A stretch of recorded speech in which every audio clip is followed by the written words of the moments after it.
요즘 저는 비트코인 이야기를 할 때 가격 이야기를 거의 하지 않습니다. 얼마까지 오를지, 이번 사이클의 고점이 어디일지, 언제 조정이 올지에 대한 질문들은 잠깐은 관심을 끌지만 시간이 지나면 오래 남지 않는 경우가 많습니다. 저 역시 한때는 그런 질문들에 마음이 흔들리던 사람이었습니다. 차트를 자주 들여다보고 뉴스 한 줄에 기분이 바뀌고 하루 가격 움직임에 괜히 의미를 부여하던 시기도 있었습니다. 하지만 시간이 지나면서 조금씩 다른 생각을 하게 됐습니다. 가격은 계속 변하는데 내가 붙잡아야 할 기준은 무엇일까라는 질문이었습니다. 대신 최근 들어 제 머릿속에 더 오래 남는 질문이 하나 있습니다. 국가는 언제 비트코인을 사게 되는가라는 질문입니다. 이 질문은 예전에는 상상에 가까운 이야기였습니다. 인터넷에서나 나올 법한 말처럼 느껴졌고 현실과는 거리가 있어 보이던 이야기였습니다. 하지만 지금은 조금 다른 느낌으로 다가옵니다.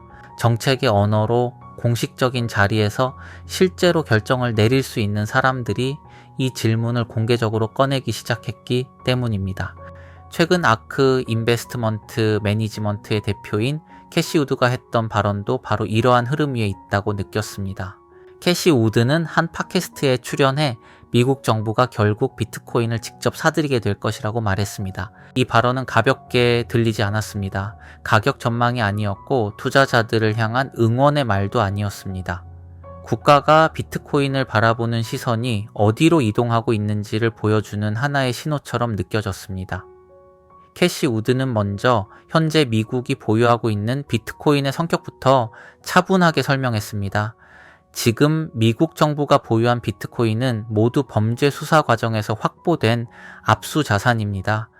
미국이 전략적으로 시장에 들어가 직접 매입한 비트코인은 아직 존재하지 않습니다. 말하자면 원해서 산 자산이 아니라 상황 속에서 보유하게 된 자산입니다. 그럼에도 불구하고 캐시 우드는 한 걸음 더 나아간 이야기를 했습니다. 초기에는 100만 개의 비트코인을 보유하는 구상도 논의된 적이 있었고 그렇기 때문에 실제 매입 가능성도 열려 있다는 설명이었습니다. 여기서 중요하게 느껴진 부분은 숫자 자체가 아니었습니다. 구상이라는 표현이었습니다. 국가가 비트코인을 잠시 관리하는 대상이 아니라 필요하다면 전략적으로 보유할 수 있는 자산으로 인식하기 시작했다는 의미로 읽혔습니다. 이 시선은 개인 투자자의 관점과는 다릅니다. 개인은 수익을 먼저 생각하지만 국가는 질서와 지속성을 먼저 생각합니다. 정책을 설계하는 사람의 시선은 늘 조심스럽고 늘 오래 갑니다. 캐시 우드는 이러한 변화의 배경으로 정치적인 현실도 함께 언급했습니다. 디지털 자산 커뮤니티가 이제는 하나의 산업을 넘어 정치적으로도 영향력을 가진 집단이 되었다는 설명이었습니다. 특히 트럼프 행정부 입장에서는 이 흐름을 가볍게 넘기기 어렵습니다. 남은 임기 동안 분명한 정책 성과를 보여야 하는 시점에서 디지털 자산은 비교적 빠르게 방향을 보여줄 수 있는 분야이기 때문입니다. 실제로 최근 미국의 움직임을 보면 디지털 자산을 대하는 태도가 조금씩 달라지고 있다는 점이 느껴집니다. 무조건 막는 방식에서 어디까지 가능하고 어디서부터는 안 되는지를 정리하려는 방향으로 천천히 이동하고 있습니다. 은행권에는 디지털 자산 보관 서비스에 대한 구체적인 가이드라인이 제시되고 있습니다. 이 말은 은행이 디지털 자산을 제도적으로 다루기 시작했다는 의미입니다. 기업들 역시 제도권 안으로 들어올 수 있는 길을 하나씩 확인하고 있습니다. 이 흐름은 단순한 규제 완화라기보다는 질서를 다시 맞추는 과정에 가깝습니다. 하지 말라는 이야기에서 이렇게 하면 된다는 이야기로 언어가 바뀌고 있습니다. 언어가 바뀌면 시장이 바뀝니다. 입법 논의 역시 같은 방향으로 이어지고 있습니다. 미국 상원에서는 디지털 자산 시장의 감독 권한을 어디에 둘 것인지를 정하는 법안이 다시 논의되고 있습니다. 이것은 단순한 관할 싸움이 아닙니다. 국가가 이 시장을 지속 가능한 구조로 인정하기 시작했다는 의미입니다. 스테이블 코인에 대한 규제 역시 이미 법의 틀 안으로 들어왔고 세부 규칙이 정리될 준비를 하고 있습니다. 사라질 시장이라면 이렇게까지 정교한 제도를 만들 이유가 없다고 생각합니다. 또 하나 눈여겨볼 점은 연방정부보다 주정부가 더 빠르게 움직이고 있다는 사실입니다.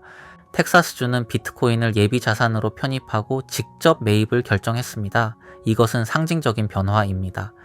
비트코인을 투기가 아니라 재무 전략의 하나로 보기 시작했다는 의미입니다. 다른 주들 역시 비슷한 비축 방안을 검토하고 있습니다. 과세 체계 역시 정비되고 있습니다. 스테이킹과 대출, 소액 거래까지 포함한 디지털 자산 과세가 현실이 되고 있습니다. 과세는 부정적인 신호로만 볼 필요는 없습니다. 국가는 곧 사라질 자산의 세금 체계를 만들지 않습니다. 이 시장을 오래 관리하겠다는 뜻으로 이해할 수도 있습니다. 이러한 흐름들이 모여 캐시 우드의 발언을 가벼운 예언이 아니라 정책적 신호로 보이게 만듭니다. 지금 비트코인은 관리 대상 자산에서 정책 자산으로 천천히 이동하고 있습니다. 그리고 패권국은 기준이 될 수 있는 자산을 그대로 두지 않습니다. 지켜보고 정리하고 제도화한 뒤 마지막에 편입합니다. 미국이 비트코인을 직접 매입하는 순간 이 자산은 선택지가 아니라 기준이 됩니다. 그때부터는 가격의 문제가 아니라 질서의 문제가 됩니다. 다른 나라들도 같은 질문을 하게 됩니다. 미국이 가진 자산을 우리는 왜 보유하고 있지 않은가라는 질문입니다. 그리고 그 질문이 시작되는 순간 비트코인은 되돌릴 수 없는 단계로 들어가게 됩니다. 그래서 저는 오늘도 이 흐름을 기록합니다.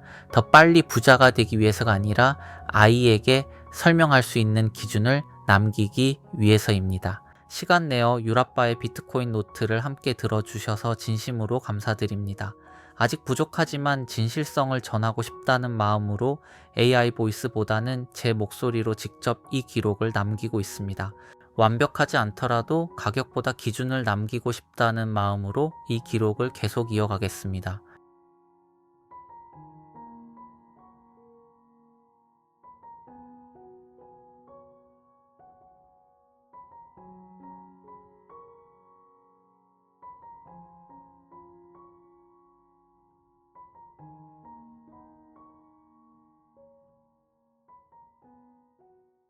오늘도 이 기록을 함께 해주셔서 감사합니다.